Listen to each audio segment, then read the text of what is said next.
Good evening, everyone. Welcome to the Michael Bell Annual Lecture. It's great to see so many of you, despite the inclement weather. It's not too bad, but I guess some people decided that it was safer to stay at home. But I'm delighted that you made it. For those of you who don't know me, my name is Teddy Sami. I'm the director of the Norman Paterson School of International Affairs here at Carleton University. Better known by the acronym NIPSIA for the Paterson School. Let me first start this evening by acknowledging that Carleton University is located on the traditional unceded territory of the Anishinaabe Algonquin people. We take this time to show our gratitude and respect to all First Nations, Métis, and Inuit peoples for their past and present contributions to this land, and we recognize our collective responsibilities to the land and the water. This acknowledgement should not function as closure, resignation, or acceptance of the past or present, but should inspire and support learning about the true history of this country and also provoke thought, reflection, and positive change.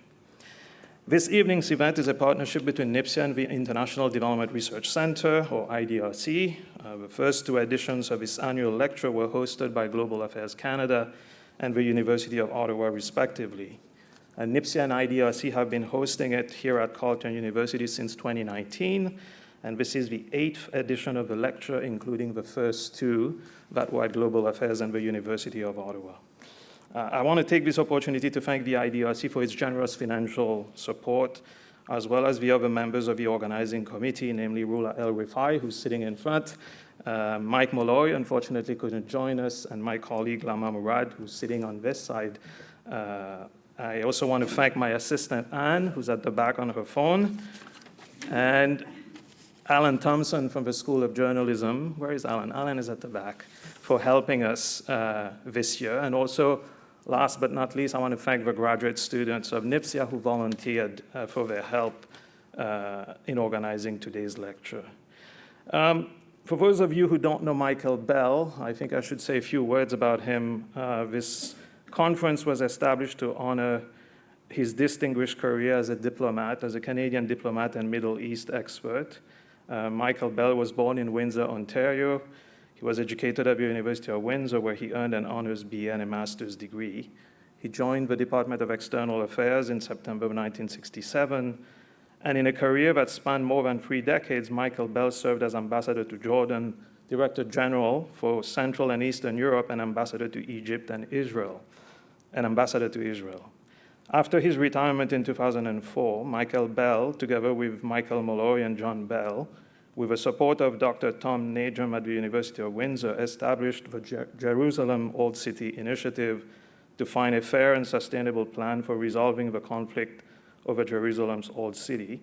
He also taught Middle East affairs at both the University of Windsor and taught at NIPSIA here at Carleton University. Shortly before he passed away in 2017, he was conferred an honorary doctorate of laws by his alma mater, the University of Windsor. I want to acknowledge the presence of Michael's wife, Linda, his daughter, Caroline, and their granddaughter, Clara, who are in attendance this evening. They're sitting here. It's great to see you again at this event. And it's now my pleasure to introduce our keynote speaker, Daniel Levy. Daniel Levy is a political commentator and president of the US Middle East Project. He previously served as Middle East and North Africa Director for the European Council on Foreign Relations and head of a Middle East task force at the Washington, D.C. New America Foundation. Daniel Levy was a senior advisor in the Israeli Prime Minister's office and to Justice Minister Yossi Beilin during the government of Ehud Barak from 1999 to 2001. He was a member of the official Israeli delegation to the Israel-Palestine peace talks at Taba under Ehud Barak and at Oslo B under Yitzhak Rabin from 1994 to 1995. Daniel Levy has briefed the UN Security Council on 4 occasions in the past 5 years, the latest of which was last year in February of 2025. He was born and educated in the UK, where he has returned to residing and where he graduated with an MA and BA from King's College, Cambridge, with awards. His talk this evening is titled Israel's Zero-Sum Endgame for Palestinians. Can Middle East powers make a difference? Daniel, it's a privilege to have you with us this evening. Please join me in welcoming Daniel Levy to the podium.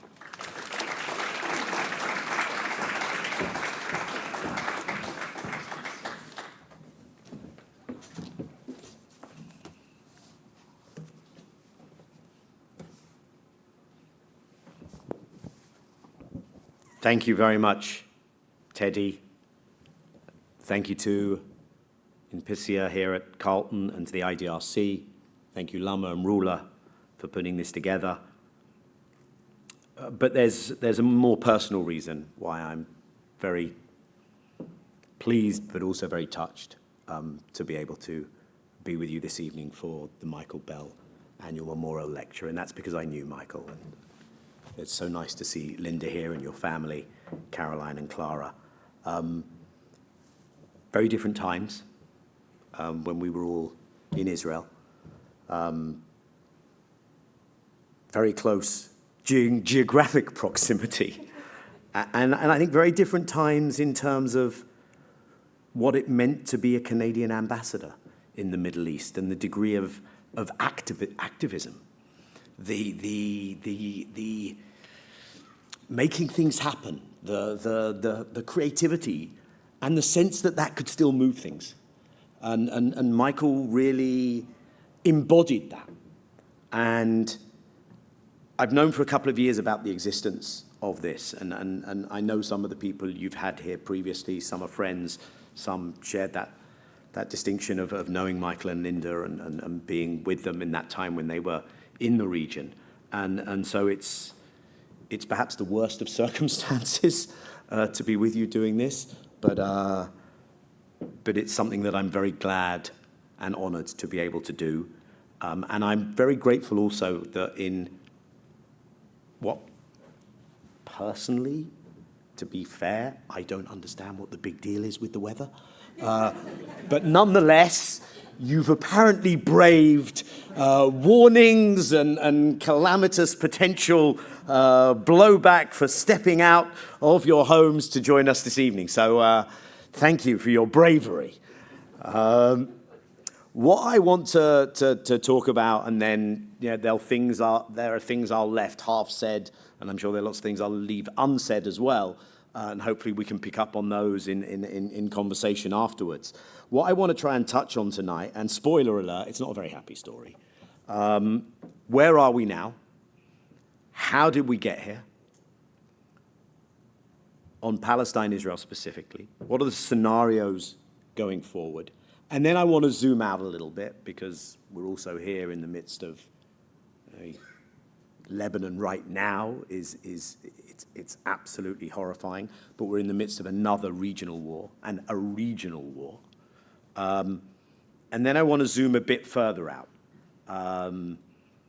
because your Prime Minister has waded into geopolitics in a novel way and has spoken about middle powers in a novel way. And I actually have significant admiration for what he has set out, but does it apply to the subject I'm talking about tonight? And so I just want to wrap up by speaking to that a little bit. But let me start, as I said, with where are we now? And mostly that's going to be a story of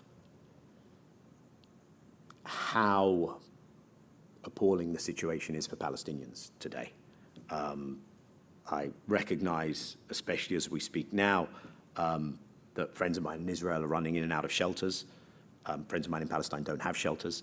But that's not a happy place for either peoples to be in. But let me quickly give you my own run-through of what I understand the reality on the ground to be today. And in Gaza, we have something which isn't a ceasefire. In the months, the short time since October 10th, when a ceasefire was declared, over 600 Palestinians in Gaza have been killed by Israeli continued military operations. I want to acknowledge that that is not the daily death toll in triple digits that we experienced for the better part of 2 years. But it is not something that is easy to shoehorn into the terminology of ceasefire. Yes, some materials are getting in. Yes, the Israelis held in Gaza were returned, including the bodies. One of the most striking things to me is that even in death, Palestinians are lesser and not equal. Hundreds have been found under the rubble in Gaza, but under what circumstances? The circumstances were when rubble clearing equipment was allowed in exclusively and solely for the purpose of seeking to excavate the bodies of Israelis. And since those bodies were excavated, the rubble clearing equipment is no longer permitted to be in Gaza. So even in death, lesser and unequal.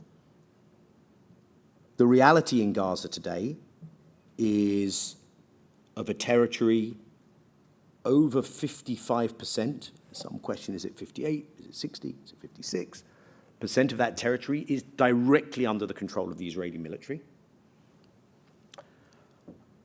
The rest remains nominally under the control of the previous Hamas-led governing authority.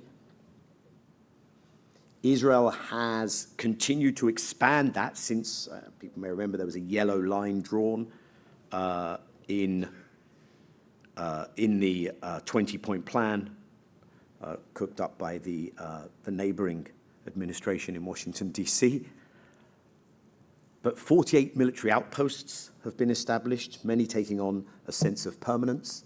And while we are treated to I haven't got any PowerPoint presentations, but in other settings, people are treated to PowerPoint presentations, which include images of gleaming future visions of Gaza with tall towers. I'll talk a bit more about that in a little bit. But while we're treated to those presentations, the reality is that even tents have not been allowed in during the winter, tent poles being considered as a dual-use item and therefore strictly prohibited under the absolute control that Israel still maintains in the Gaza perimeter. And what I don't think is sufficiently absorbed into our thinking regarding the future is that in many respects, Gaza is done. This will take decades. I'm not sure it is realistic, not from the perspective I should immediately assert of someone who wants to see Palestinians physically removed from Gaza. But I think the conditions have been created to make Palestinian future in Gaza as impossible as can be. And when one occasionally hears, and there have been some exposés of Israeli organizations who have helped get Palestinians out, not from a benevolent perspective, but as part of an openly stated goal of ethnically cleansing, those efforts are not going to end. And so we have to think of a Palestinian-Israeli expanse where Gaza looks very different when we think of the future, and if we try and go back to ideas from the past or think beyond those. In the West Bank, Israel is carrying out its most extensive, both in time and dimensions and geographical expanse, its most extensive military operation since 1967. Something the Israeli Prime Minister has proudly acknowledged on the podium of the Knesset. That includes the further sealing off of East Jerusalem and the Old City from its Palestinian hinterland in the West Bank. Approximately 50,000 Palestinians have been displaced in the West Bank during this, mostly in refugee camps, specifically in Tulkarm, Jenin, in Nur al-Shams. They have borne the brunt of what again looks like a premeditated, intentional destruction of infrastructure in a premeditated intent for this to be unlivable in the future. Homes demolished, populations displaced, land seized, settlements expanded. One of the latest ruses, which wasn't around, settlements aren't new, Linda, you would be very familiar with those, but a ruse that has been introduced more recently is so-called agricultural shepherding communities, which is one of the devices that Israel, its government, the settler organizations, the commander of Central Command. This is I don't want to suggest there was a golden age where Palestinian well-being and Palestinian rights were the northern guiding star of Israel's leadership. That would be a mistelling of the history. But there was not this, I would suggest, there was not this level of cruelty and this consensus, this extent of consensus and establishment buy-in, including from within the military. A generation ago, in particular, when Israel withdrew from Gaza just over 20 years ago, there was a decision by the settler community that one of its strategic shortcomings had been that it had not inserted itself into the military, and also the judiciary, by the way. That's taken a little longer, but then again, the judiciary has never really prevented Israel from violating international law regularly. But what they then started doing was sending their kids into officer training course and getting them to sign up. And today you have a military leadership which, if there were a time where people would say, well, at least the military acts as some kind of a rational, pragmatic holder of a don't go too far because there will be blowback, it's hard to claim that that's the case today. You have leadership of the Shin Bet. You have leadership of, as I mentioned, the Central Command, which is in charge of the West Bank, or Judea and Samaria, as they call it, who come from that community and are largely beholden to that community. We may be entering a new era in terms of Palestinian governance as well. You had that division, West Bank, Gaza, since Palestinians held elections 20 years ago, and when the outcome of the elections was not to the liking of those who had encouraged the elections, this was, if one remembers back to what almost seems like benign naivety, although it's probably a bit too generous, of Condoleezza Rice, then Secretary of State in the second Bush administration, talking about the birth pangs of a new Middle East, and there was a push for Palestinian elections. The outcome of those elections, a Hamas victory, and the forming of a unity government, was rejected by Israel, by the West, and we actually witnessed an attempt to overturn those elections by mounting a coup in Gaza. That's how Hamas come to power, as a response to an attempted coup. Well, today, you still have Hamas in Gaza, although Hamas, before October 7th, was ready to hand over governance. You should have had in April 2021 elections across the Palestinian territories. No one gave a damn when those were called off. Israel didn't let the elections take place in Jerusalem, but that was the excuse for Abbas not to have elections. You have now a thoroughly discredited Palestinian Authority in the West Bank, deeply distanced from its people, unable to assert Palestinian agency or stand up for Palestinians. But apparently, for much of the Israeli establishment, even that is not good enough. And therefore, what you're seeing created under the Board of Peace, can I open a parenthetical about the Board of Peace? So when the Board of Peace was just a thing to be applied to Palestinians, everyone was really happy with it.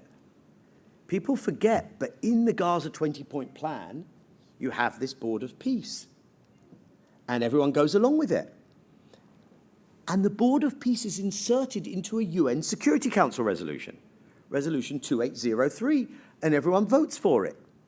The two holdouts, by the way, were Russia and China. In that resolution, the UN basically hands over to the Board of Peace the functions of the United Nations, including military functions, everything. When Trump then says, hey guys, the Board of Peace, I'm not going to do a Trump impersonation. I might later. Depends how much of this water I drink.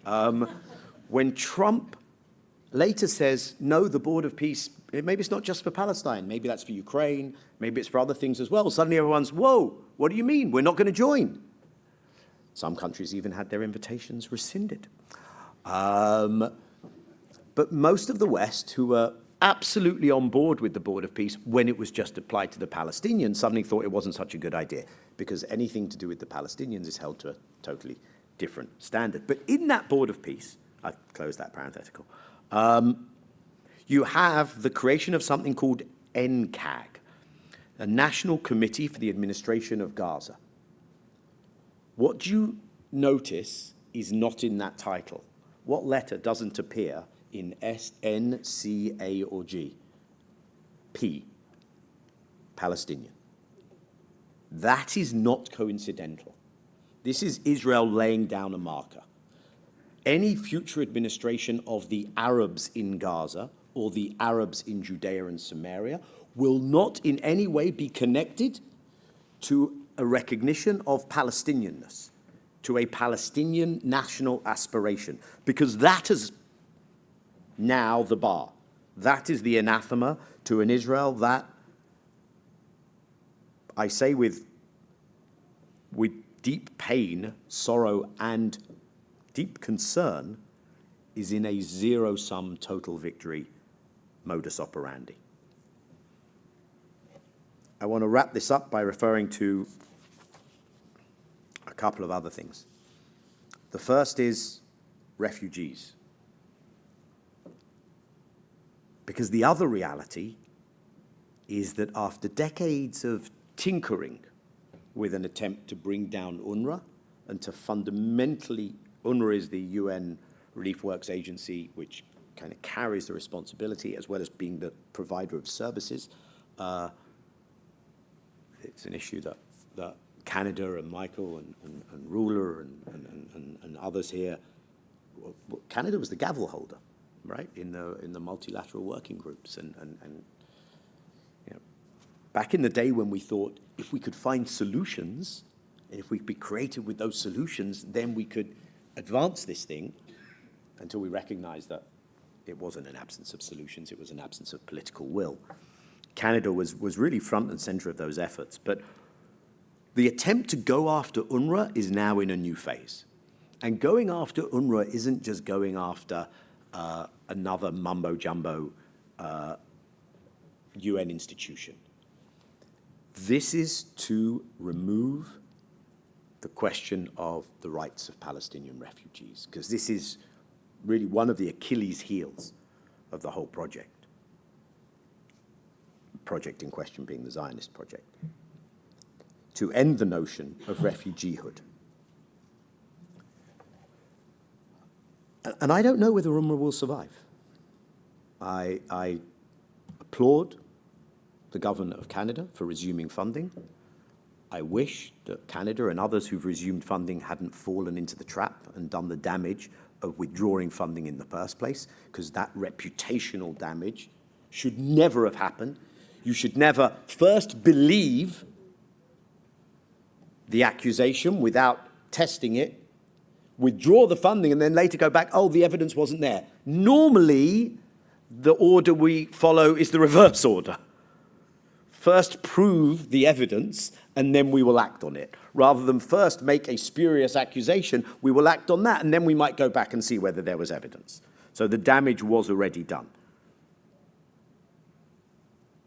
Israel has physically bulldozed the headquarters of UNRWA in East Jerusalem, has passed 2 pieces of legislation prohibiting Israeli state authorities from working with UNRWA and banning the organization from operating.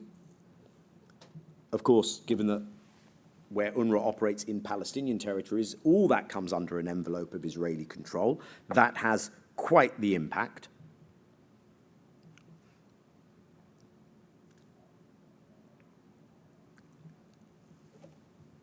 And in the votes in the Israeli Knesset to ban the agency, not a single Zionist member of Knesset, I don't use the term here Zionist as pejorative, I use it as a factual self-identification of the groups in the Knesset.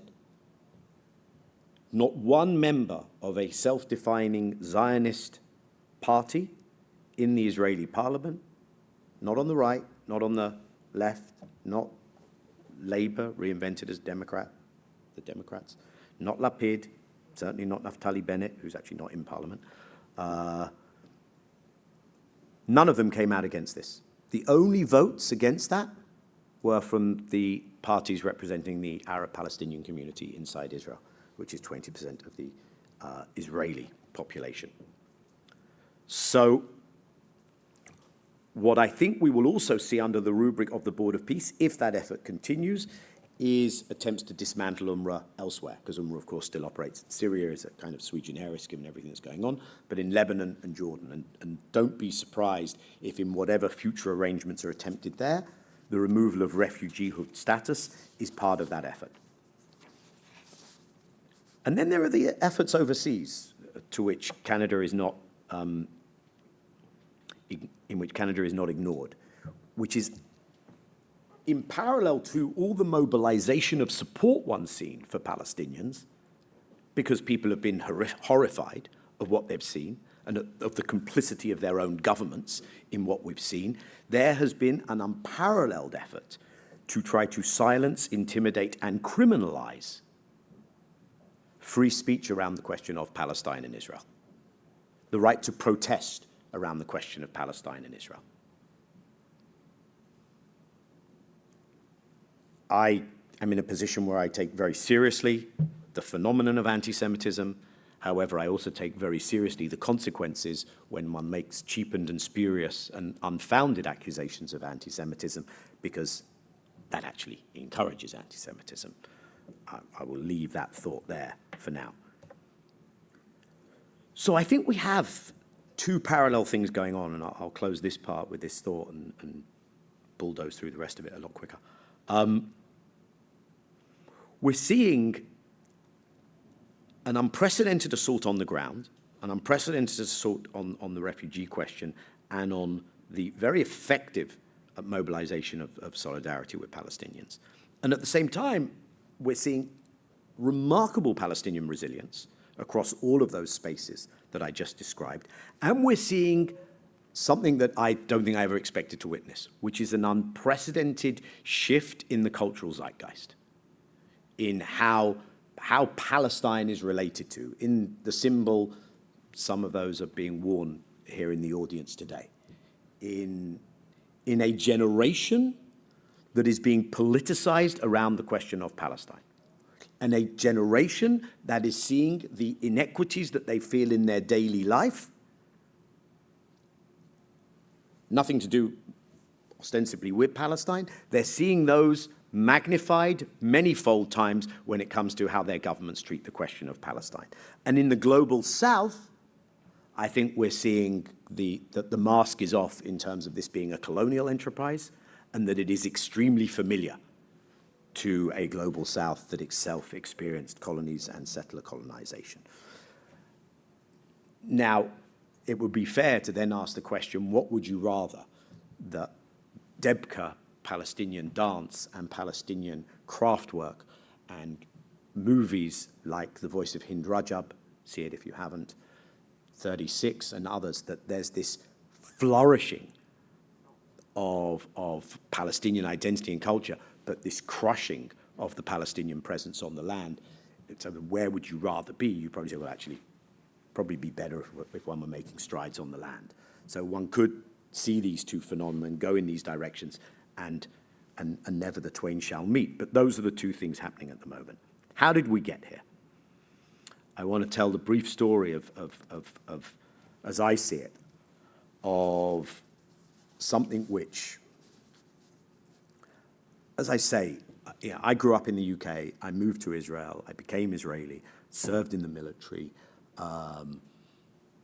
then went into the political side there, worked with leading Israeli politicians in the 90s, ended up working in the Prime Minister's office during my military service on the negotiations, then going back into the negotiations. I don't know.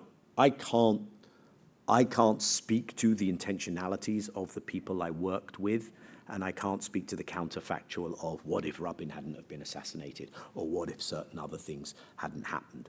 Was the intention of Oslo all along to set a trap for the Palestinians?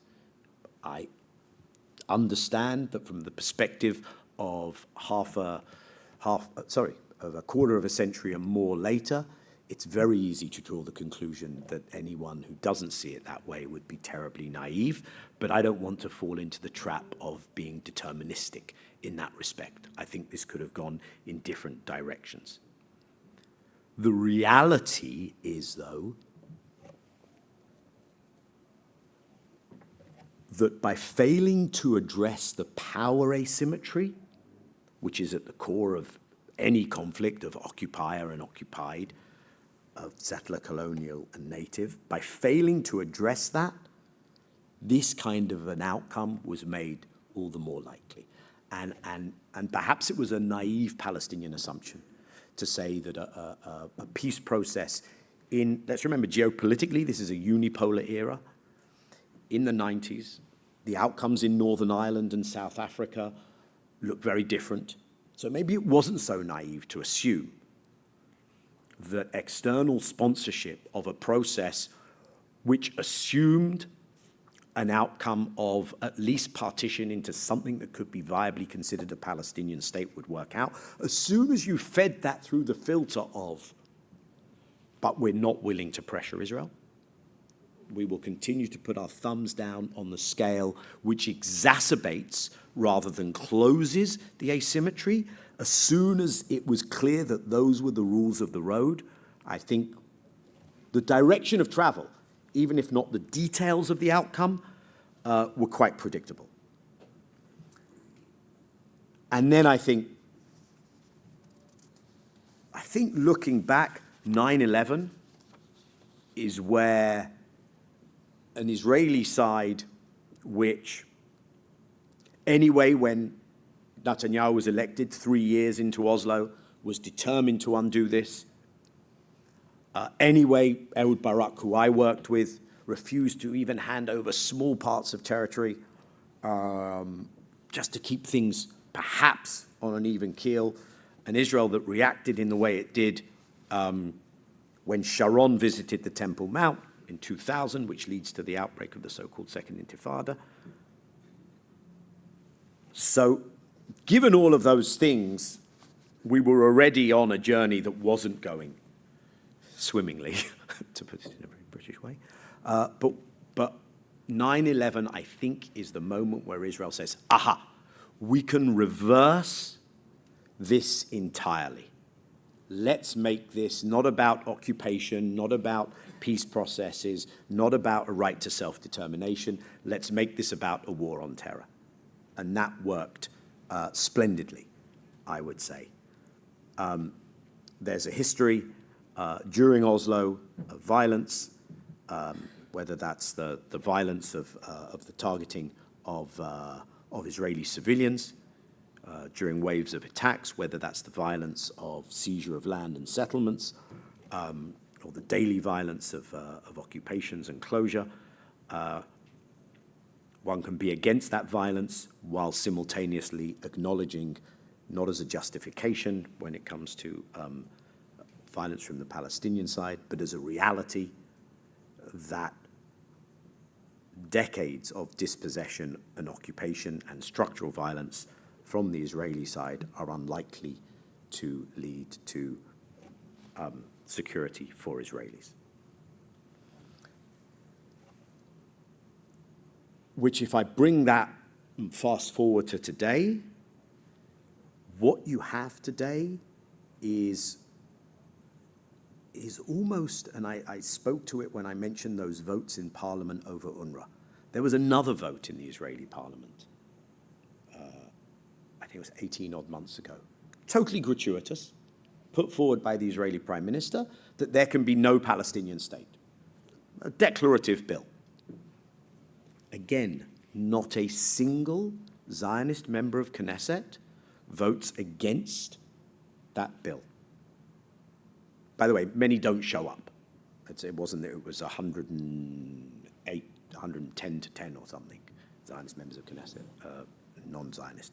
Many don't show up, but not one raises their hand against that.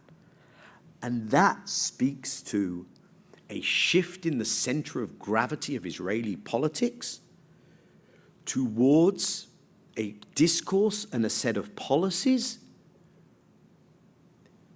in which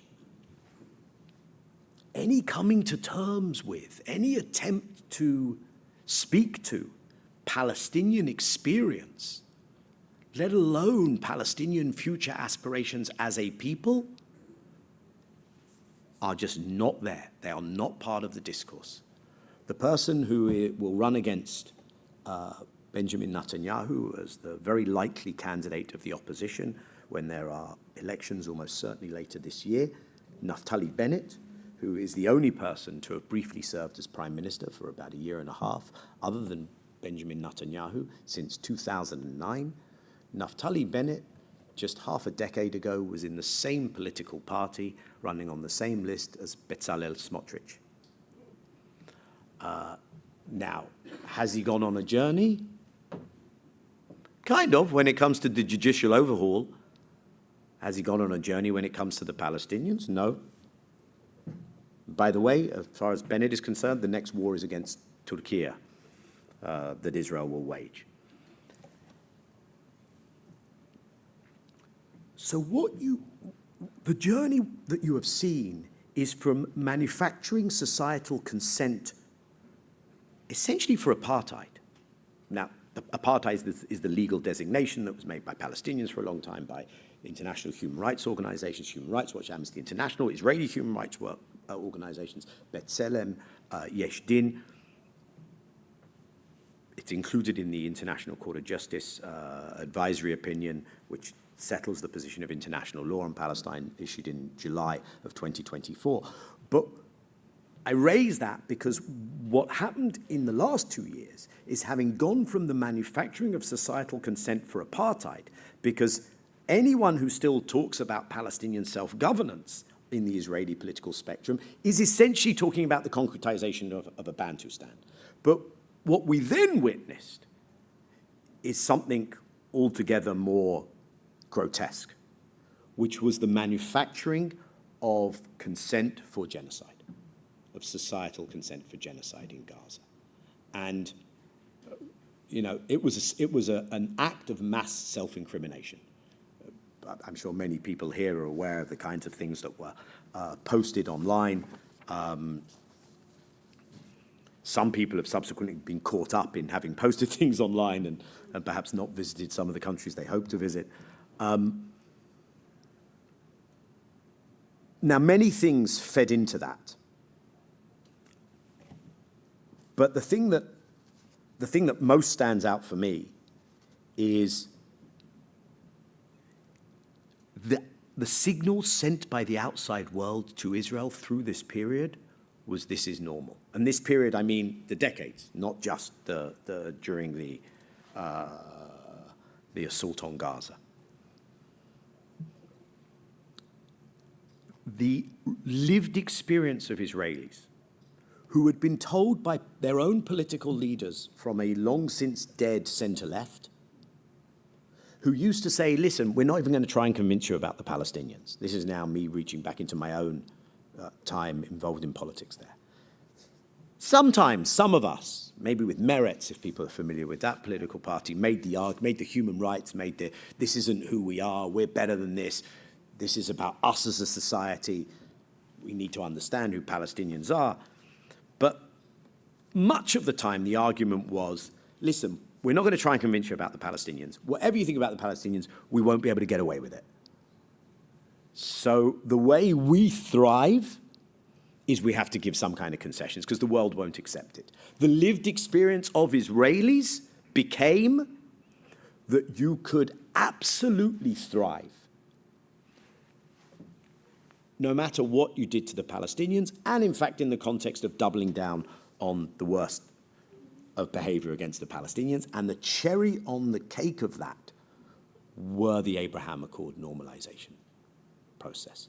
Because that's when Netanyahu could turn around and say, aha, not only was I right that we can do what we want, and the world doesn't care, and the world has moved on, and the world sees us as the startup nation beacon that they're all envious of, but it's true of the Arabs as well. Maybe it's only true of a few Arab states, but the others really want to be part of it also. And the thing that is perhaps most devastating in all of this story is that all of that has gone on while Israel has remained a relatively free and open society.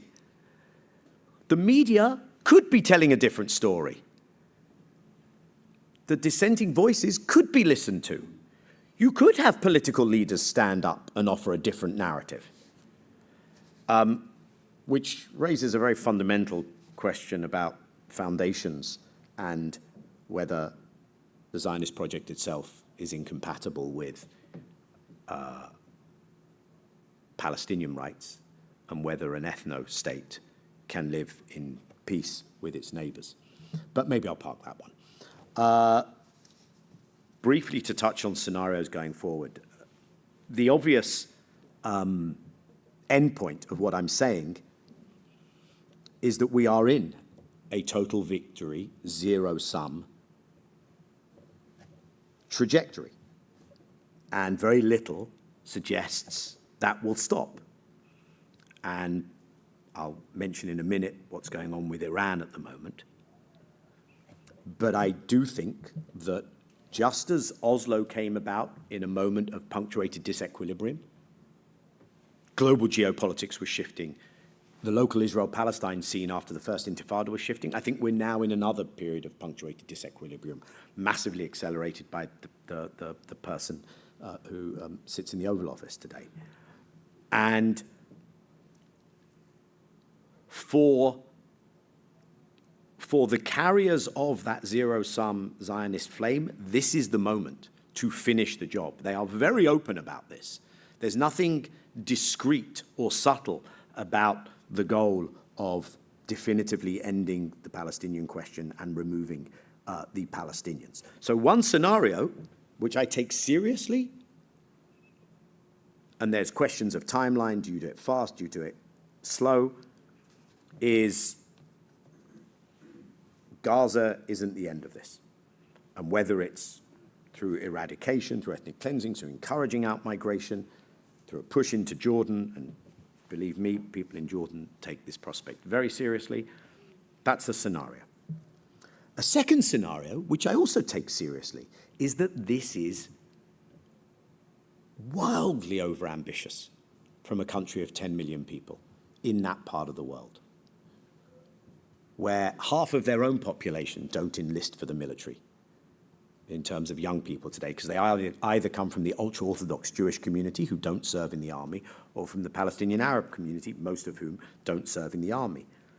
And that this kind of overreach, when you set up a zero-sum equation, you better be damn sure that there's only one possible outcome, that the zero-sum can only apply to the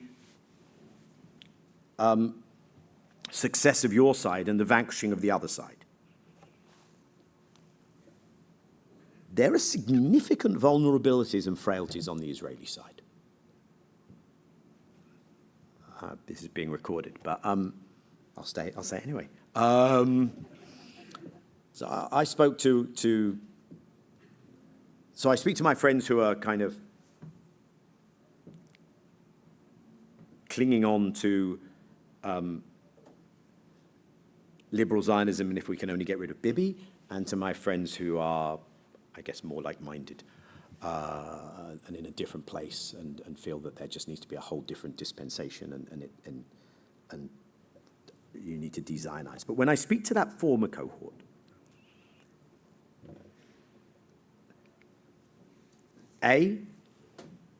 those who I categorized as last one out, turn out the lights. People who thrive in the Hebrew language, whose positions are not easily transferable overseas, who would never have thought of taking out a second passport if they could. They've taken out that second passport. If they can, they've created themselves. And if you think about Zionism as a concept and the shelter of last resort, who have planned what their shelter of last resort is. There's the brain drain. I don't know about Ottawa, but in many places you see a lot more Israelis and a lot more Hebrew spoken than you used to. Friends in high tech who say, I don't know anyone who's doing well in my community who hasn't put their money overseas. Capital flight. Division in society. I wish I could tell you that that division was over the things that I've been talking about today. It isn't, but division? I mean, you've had the police, which is now almost part of it, almost an armed militia run by this guy, Ben-Gvir. You've had the police violently, aggressively going after the families of hostages when there were still hostages, beaten up in demonstrations, turned on as the enemy of the people. And the marches from the other side against Netanyahu's judicial overhaul have been significant. Now, Israel went into this as a very strong state, a nuclear-armed state, a high-tech state, economically successful. So Israel's debt-to-GDP ratio in October of 2023 was 60%, which is very envious for people who follow things like that. So there was lots of wiggle room, especially to offer very significant compensation to reservists who would sign up for more and more and more tours of duty, and that was part of not only pumping money into the economy, but also generating consent. But, question mark, how resilient? What is the pain threshold? How deep will the capital flight and the brain drain be? What could set off a further fragmenting and fracturing? I've heard it before, but if Bibi gets in again, I'm done with this. But by the way, the opposite scenario as well. If Bibi doesn't get in, what do his forces do now that they're armed? And the third scenario, people realize that the problem wasn't Bibi. Bibi goes, and actually, if Israel wants to carry on this journey, Bibi's probably your best option, because no one's going to be as effective. No one knows how to play geopolitics as well as he does. And then is there a third way? So I've done the two really dire zero-sum scenarios. But do we see a different option? I think that would require, first of all, a Palestinian reassertion of Palestinian political agency. I don't see it coming from anywhere else. Some friends think this could be a joint Israeli-Palestinian thing. I think it has to, first of all, come from the Palestinians, which would challenge that community that is mobilized around Palestine, and it would challenge Israeli society by offering a different way out, and of course it would challenge Palestinians to get beyond these divisions. I think that takes us beyond the two-state paradigm, as is probably obvious from everything I've been saying. I found it fascinating when I was doing some research for this evening that I presume in one of the last interviews Michael gave, he talked about how two states had been an option, had seemed viable, strongly suggesting that that was no longer the case. Let me close with two thoughts that I'll keep as brief as I can. One is, how does everything we're seeing now with Iran feed into the story I've just told you? I think they are intimately connected. And they speak to both sides of that coin that I just shared. One,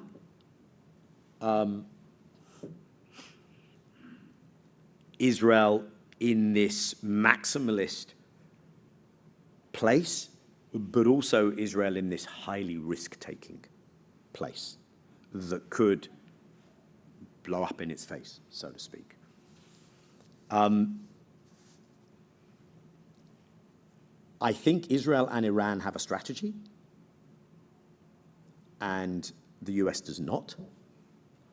And honestly, I don't. I mean, we can laugh about him as much as we want, and one should. But it's very consequential when someone so incompetent and incoherent, with such a fragile ego, so surrounded by yes men, and they're almost exclusively men, is the president, especially when he's apparently fallen in love with the use of American power of destruction. So anyway, I think Israel went into this with a goal not of some fairy tale regime change and the Shah's son comes and Iran becomes our friend, but consciously intending to collapse the regime, implode the state, and create chaos and the beginnings of the dismantling and fragmentation of Iran, because this was a way to assert regional domination. Israel is on, I sometimes call it a hegemonic project and then correct myself, because I think a hegemonic project has to have some component of, and here's your place in this, some component of soft power. I don't think it actually has that, but I think the intention is to show you have to get, resistance is futile. You have to get on board with this. The Emirati way will be your way. Not that they're necessarily happy with everything that's going on. And central to what you are signing up for is nothing will stand in the way of what we intend to do to the Palestinians and what we are doing to the Palestinians. Why does this also smack to me of overreach? Because I have never seen Israel so transparently own an American war. And so you have this spectacle of an Israel that was already tanking in American popular opinion. Now, you know, if I'm the Israeli, as far as I'm concerned, the Israeli Prime Minister keeps doubling down on very risky bets, but so far they're paying off for him. So why leave the gambling table, to continue that analogy? It's about as far as I can go as a non-gambler, a non-casino attender. But so he's assuming the Palestinians won't get their act together, the Arabs won't get their act together, the Arab leaders will continue to feel that they have no option outside of America, that they can't work together, that America will do our bidding. Even if it doesn't look good in America today, we know how to control Congress. We've been doing this for decades. We know, independent expenditure campaigns, fabulous. We know how to manage the Israeli media. The Ellisons have now bought not only American TikTok, not only CBS, but also Warner Brothers Discovery.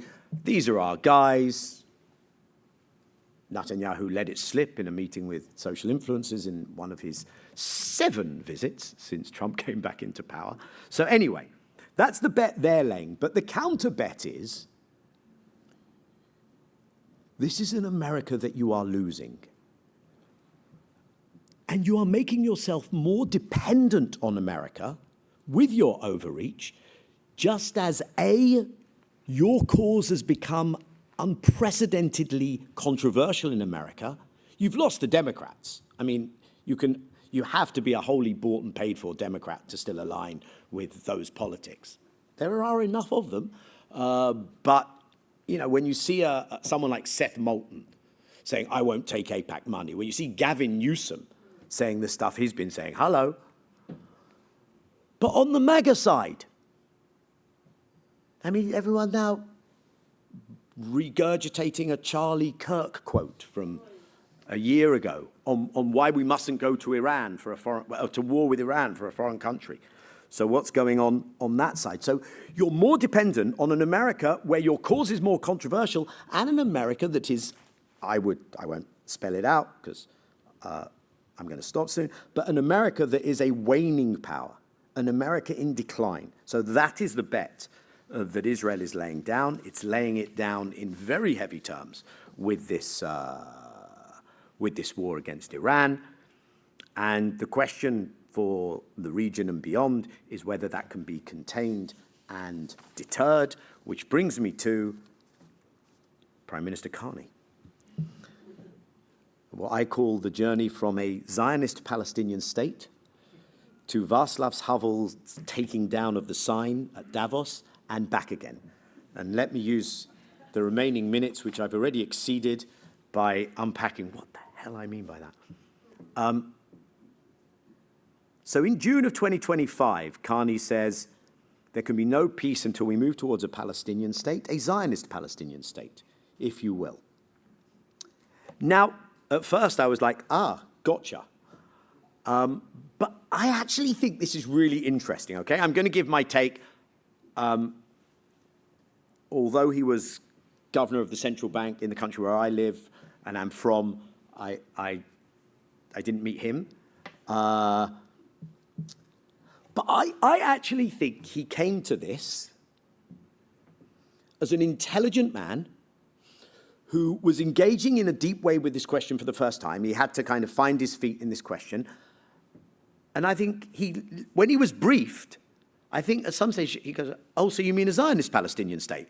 Because that's actually what's on offer. The Palestinian state today, that is the version of two states, is a form of, I'm going to be told that that's totally not what happened, but let me go with this because it's useful for the story, whether it's true or not. What is on offer actually is a Zionist Palestinian state, a Palestinian state designed by Zionism. No addressing of the 48 questions, no addressing of refugees, no need for truth and reconciliation, no need to address the indigenous nature of the Palestinians. No real statehood, a Bantustan. So I think that definition actually let a lot slip. And of course, a Palestinian leadership that was telling everyone who would listen, the most important thing you could do is recognize Palestine. And recognition of Palestine is meaningless. It's in Israel's comfort zone. It's sure, recognize Palestine. You know we still occupy this thing that you've recognized. Yeah, we know. What are you going to do the next day? Well, now we've recognized the territory you've occupied. We're going to enhance and upgrade the diplomatic contacts and the level of diplomatic representation of this fantasy state that we've recognized. You change Israel's cost-benefit calculation by what you do in your bilateral relationship with the actual existing state of Israel. By imposing costs and consequences, you know what? Let me take away the language of imposing costs and consequences. By simply making good and adhering to the responsibilities of third parties, states, as outlined in the ICJ ruling of July 2024. You can do that, which means revisiting your existing status quo politics, or you can do something different, which is create a whole new world of bilateral relations which are meaningless with a state that doesn't exist, while leaving pristine and untouched your relations with a state that does exist and which faces absolute impunity for occupying the state that you did exist. Then Davos. The international rules-based order is the equivalent of Havel's living with a lie, because we acknowledge that international law was applied only depending on who and where. Who was it being applied to and where was it being applied? Who is the victim and who is the perpetrator? And one set of victims deserve to have international law applied to them and one set don't. And one set of perpetrators can get away scot-free with violating international law and others can't. And the 2 years of Israel's assault on Gaza, it's never been so palpable where Palestine, not only where Palestine falls in that equation, but it's not, as that speech made clear, it's not like breaking news. There is hypocrisy. There are double standards in international. But when they are so in your face, you see the kind of pushback that ordinary people wanted to show. And as Carney said, the sign in the window doesn't fool anyone anymore because we are in what must be recognized as a rupture. Now, the way he then applied it was a mid-level power strategy that has focused on trade diversification, and that's the tour that I understand he's been on. And look, I think this is way more impressive than what I've seen from Europe. And you're right next door, okay? So I'm not saying this flippantly. I actually think he articulated something which captured the moment better than my prime minister or any other European leader has done. The Spanish prime minister is in a different place. I align with what the Spanish prime minister has said and done, but he hasn't tried to set out what Carney set out. And quoting Finland's president, Alexander Stubb, he says that the new approach is value-based realism. It must be principled and pragmatic. Acknowledging that one has to apply consistently the same rules and standards. But was he limiting this to the arena of economics and trade? It suggested, from what he said, that he actually saw a value in having a rule of law, in having international law, in having a multilateral architecture. I would agree with that. I think we desperately need that. And that it needs to be rebuilt because we have had a rupture. But can you do that while maintaining such an exceptionalism around Palestine? Because the people in your own global north have seen through it and they understand it. And the people in the global south have seen their own experiences repeated. And we also know what Marco Rubio is offering, because he told us very clearly at the Munich Security Conference. He is offering a new era of Western colonialism, which is as good a moment as any, as I finish my comments, to recognize that we are on the ancestral land of the Algonquin and Anishinaabe peoples as I speak to you. So I don't think you can follow the logical conclusion of what I think is a correct diagnosis and a correct prescription for addressing the incredibly dangerous time we are in if multilateralism and rules of law collapse without addressing Palestine differently. And if one were to do so, then you're at the beginning of changing, of reversing, of giving some hope that the trajectory that I described that we are on for Palestinians and also for Israelis in terms of how that center of gravity has shifted, we have begun to create the conditions for perhaps being able to reverse and challenge and question that, because unless Israelis see that this is abnormal, that there is not impunity, that there is a question to be addressed here, that there are costs and consequences, unless that happens, what we have seen in Gaza, but what we are also seeing in the region, what we are seeing in Lebanon today, will not stop, and it will come to an unpleasant, in whichever direction, ending. Thank you.